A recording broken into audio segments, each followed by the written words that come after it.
Hello and welcome back to the channel. I'm truly honored that you've chosen to spend this time with us today. What we are about to explore together is not just a story, but a key to understanding some of the deepest mysteries of life and death, karma, rebirth, and the invisible thread of cause and effect that binds all beings across lifetimes.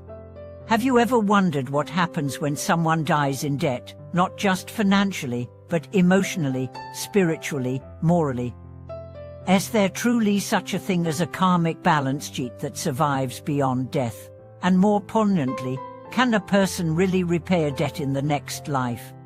Today's story is set in rural China during the 1970s and begins with an ordinary farmer named Jiang Ming. He lived in Hubei's Yangtze County.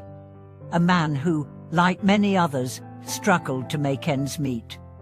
At 40, he had no wife, no children, and was plagued by illness and poverty. At one point, he borrowed 300 yuan from a fellow villager named Zhu. It was a significant amount in those days, enough to feed a family for months. Chan had every intention to repay the debt. But fate had other plans. His health deteriorated rapidly. His body weakened, his prospects vanished. Finally, bedridden and sensing the approach of death, he did something extraordinary. He asked to be carried to Zhu's home.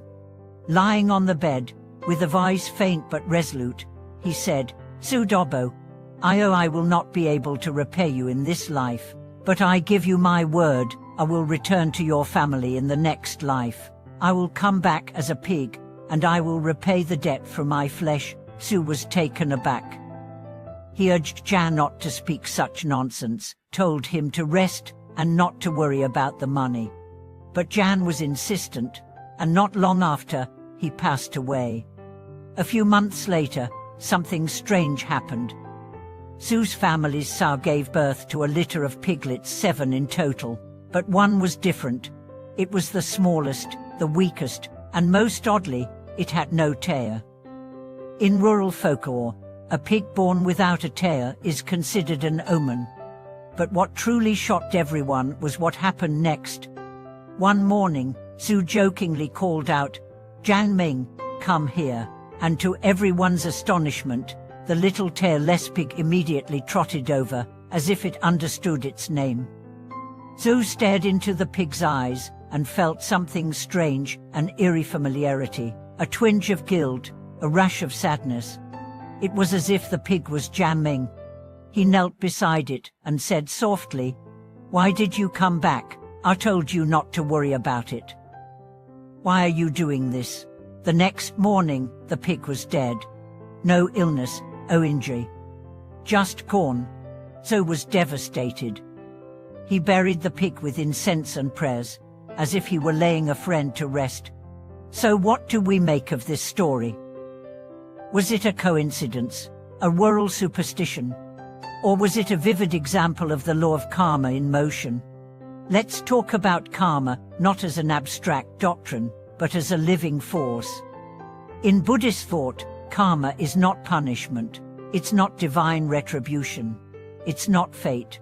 Karma is the echo of your actions. Every word, thought, and deed creates ripples. Sometimes the ripples return in this life, sometimes in the next. Jiang Ming didn't just owe money. He carried the weight of a promise, the burden of a moral debt. And in his final hours, his sincerity reached across the veil of death. He offered repayment not in coin, but in flesh, not as a metaphor, but as a vow. This is what makes the story so powerful. It speaks to the sacredness of intention. Zhu's wish to repay his debt, even as a pig, was not the result of superstition, it was an act of moral clarity. It was his way of balancing the scales, of making peace with his own conscience. And in doing so, he reveals a truth that modern society often forgets, that accountability transcends mortality. That we carry not only our memories, but the weight of our actions from one life into the next. That the ledger of the soul is written in compassion, in honesty, and in remorse. This story also raises a deeper question. What do we owe one another? We live in a world where debts are often financial, emotional, or relational. We owe apologies we never gave. We owe time we never spent. We owe forgiveness we never offered. These are not debts that banks track, but our souls do. And what we don't resolve in this life doesn't just disappear. It waits, it follows, until, in one form or another, we come back to pay it. And sometimes, the form is shocking, humbling, even humiliating, like returning as an animal.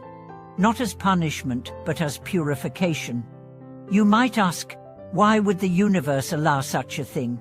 Because the universe honors sincerity. And Chan Ming's sincerity burned brighter than any ritual. It pierced the veil of karma. It summoned the transformation that doctrines only hint at. In that moment, Chan Ming wasn't just a man repaying a loan. He became a beacon of what repentance really looks like. Not guilt, not shame, but responsibility. Ownership. The willingness to say, I owe, and I will repay, no matter the cost. And what about Su? He too was transformed. His heart softened, his skepticism dissolved. He saw karma not as a theory, but as a living force. He felt compassion. He felt reverence. And most importantly, he let go. This act of letting go is as sacred as the act of repayment.